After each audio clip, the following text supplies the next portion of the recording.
Miss me? Well, I certainly have missed you. Rate slaying can be a daunting task, but for your girl Buffy, I'm up for the challenge. I have been out haunting rate monsters to slay these rates and win over the market for you. Okay? So, it's Friday, and it is the first episode of our August 2022 Weekly Market Insight Series, which is coming directly from the Capital Markets Trading Desk right here at SunWest Mortgage Company. So, come on, guys, dive in with me into the world of influential news and the news that keeps you informed. The Fed delivered its expected 75 basis points for the second month in a row last week, followed by the European Central Bank that raised its benchmark by 50 basis points this week. Evidently, central banks continue to focus on the still strong inflation and tight labor markets rather than signals of slowing growth. U.S. equities snapped a rally and were traded almost flat amid hawkish comments from Federal Reserve officials and didn't focus much on the slew of better than expected big tech earnings. However, some conservative investors did move into havens and lifted the dollar and treasuries. Gold held steady and oil was on a retreat. Moreover, geopolitical tensions between the U.S. and China also kept markets on edge, with House Speaker Nancy Pelosi making a landmark visit to Taiwan. So, let's see what else is steering the market. Well, oil faces a potentially volatile session as OPEC members gather to set output policy for September.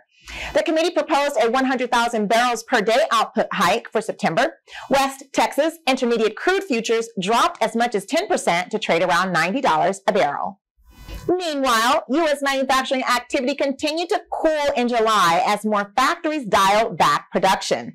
The Institute for Supply Management's gauge of factory activity eased to 52.8, the lowest level since June 2020, from 53 a month earlier. The job openings and labor turnover data showed a steeper than expected drop in job openings to around 10 million, the first miss versus expectations since the figure released in early January. Now, that's a drastic drop, right? Do you have any views about what caused it?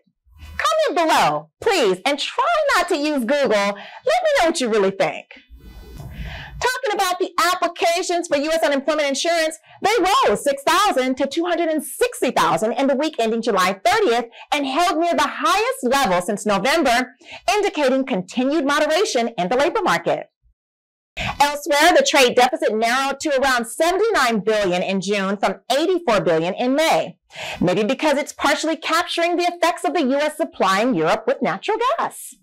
Markets are also somewhat calmer after U.S.-China tensions simmered as House Speaker Nancy Pelosi left Taiwan. Her visit had provoked an angry response from China, and markets were keenly looking forward to her remarks. So now, let me get right into how the housing market is doing. Total construction spending declined 1.1% month over month in June, following a 0.1% increase in May. The report is consistent with weak home builder sentiment, which has deteriorated on the back of higher mortgage rates, crippling affordability for prospective buyers. On the other hand, new home sales fell again in June, more than wiping out the increase posted for May. The sales during the month were at an annual rate of 590,000 units. This was an 8.1% retreat from May and 17.4% from those a year earlier.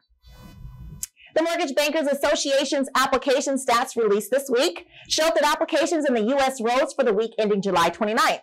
The index was up 1.2%, with purchases rising 1% and refinances up 1.5%. So everyone, before wrapping up today's episode, let's hear what the Fed speaker said this week. Federal Reserve Bank of St. Louis President James Bullard said he favors a strategy of front-loading big interest rate hikes and repeated that he wants to end the year at 3.75 to 4% to counter the hottest inflation in 4 decades.